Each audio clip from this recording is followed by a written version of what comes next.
Hello' everyone, welcome to my channel study materials. আপোনালোকক সকলোকে মোৰ চেনেললৈ স্বাগতম জনাইছোঁ। মই আহিবলগীয়া DME পৰীক্ষাৰ বাবে এটা অতি গুৰুত্বপূৰ্ণ টপিক আপোনালোকৰ মাজলৈ আগবঢ়াই আনিছোঁ। টপিকটো হৈছে ফৰেইন ট্ৰেভেলাৰ ইন ইণ্ডিয়া। এই টপিকটোৰ পৰা প্ৰিভিয়াছ ইয়েৰত 2-3টা কুৱেশ্যন অহা দেখিবলৈ পোৱা গৈছে। সেয়েহে আপোনালোকে এই টপিকটো ভালদৰে চাব। কুৱেশ্যনবিলাক মই ইংলিছত লিখি আনিছোঁ যদিও মই আপোনালোকক অসমীয়াতে বুজাই দিম বাৰু। তেন্তে বলক আৰম্ভ কৰোঁ। প্ৰথম কুৱেশ্যনটো হৈছে মেগাস্থেনিছ কাৰ শাসনকালত ভাৰতলৈ আহিছিল? ইয়াৰ কাৰেক্ট আনচাৰটো কি হ'ব বাৰু? মেগাস্থেনিছ আহিছিল চন্দ্ৰগুপ্ত মৌৰ্যৰ দিনত। চন্দ্ৰগুপ্ত মৌৰ্য হৈছে মৌৰ্য বংশৰ প্ৰতিষ্ঠাপক। তেখেতে নন্দ বংশৰ শেষজন ৰজা ধনানন্দক পৰাস্ত কৰি মৌৰ্য বংশ প্ৰতিষ্ঠা কৰিছিল। চন্দ্ৰগুপ্ত মৌৰ্যৰ গুৰু আছিল চাণক্য, যাৰ আন এটা নাম কৌটিল্য বা চন্দ্ৰগুপ্ত।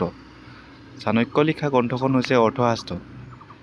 এইবিলাক কুৱেশ্যন প্ৰিভিয়াছ ইয়েৰত আহি গৈছে, আপোনালোকে এবাৰ ভালদৰে চাই ল'ব এইবোৰ। নেক্সট কুৱেশ্যনটোলৈ আগবাঢ়িছোঁ। হিউৱেন চাং কাৰ শাসনকালত ভাৰতলৈ আহিছিল? হিউৱেন চাং আহিছিল কনৌজৰ ৰজা হৰ্ষবৰ্ধনৰ দিনত। তাৰপিছত হৰ্ষবৰ্ধনে হিউৱেন চাঙক অসমলৈ পঠিয়াইছিল। সেই অসমত তেতিয়া ৰজা হৈ আছিল ভাস্কৰ বৰ্মন। তো 3 নম্বৰ কুৱেশ্যনটো, ফাহিয়ান কাৰ শাসনকালত ভাৰতলৈ আহিছিল? এইটো জানেনে আপোনালোকে ফাহিয়ান কাৰ শাসনকালত ভাৰতলৈ আহিছিল? ফাহিয়ান আহিছিল বিক্ৰমাদিত্যৰ শাসনকালত, যাক চন্দ্ৰগুপ্ত দ্বিতীয় নামেৰে জনা যায়। আপোনালোকে হিউৱেন চাঙে লিখা গ্ৰন্থখনো মনত থৈ দিব। সেইখন হৈছে চি.ইউ.কি। তেখেতে লিখা গ্ৰন্থখন হৈছে চি.ইউ.কি। তাৰপিছত আল-বিৰুনি কাৰ শাসনকালত ভাৰতলৈ আহিছিল? আল-বিৰুনি আহিছিল মহম্মদ গজনবীৰ দিনত। আল-বিৰুনিয়ে লিখা গ্ৰন্থখন হৈছে কিতাব-উল-হিন্দ বা তাৰিখ-উল-হিন্দ, যাৰ অৰ্থ হৈছে হিষ্টৰী অফ ইণ্ডিয়া। তাৰপিছত একেবাৰে শেষৰ কুৱেশ্যনটো, ছাৰ থমাছ ৰ কাৰ শাসনকালত ভাৰতলৈ আহিছিল? থমাছ ৰ আহিল জাহাংগীৰ দিনত।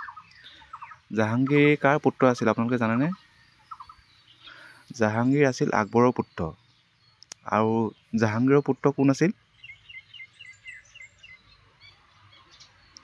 জাহাংগীৰৰ পুত্ৰ আছিল শ্বাহজাহান। আপোনালোকে মোগল ডাইনেষ্টিৰ বিষয়ে এবাৰ ভালদৰে চাই ল'ব। ইয়াৰ পৰা কেইবাবাৰো কুৱেশ্যন আহিছে প্ৰিভিয়াছ ইয়েৰত।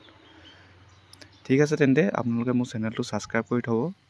আহিবলগীয়া দিনবোৰত মই কেইবাটাও ইম্পৰ্টেণ্ট টপিক উলিয়াই থৈছোঁ। সেই টপিককেইটা লৈ পিনি মই আপোনালোকৰ মাজত উপস্থিত হ'ম। আপোনালোকে চেনেলটো ছাবস্ক্ৰাইব কৰি থ'লে আপোনালোকে ভিডিঅ'বোৰ সোনকালে পাব। চ' ছাবস্ক্ৰাইব কৰি থ'ব বুলি আশা ৰাখিলোঁ। ধন্যবাদ।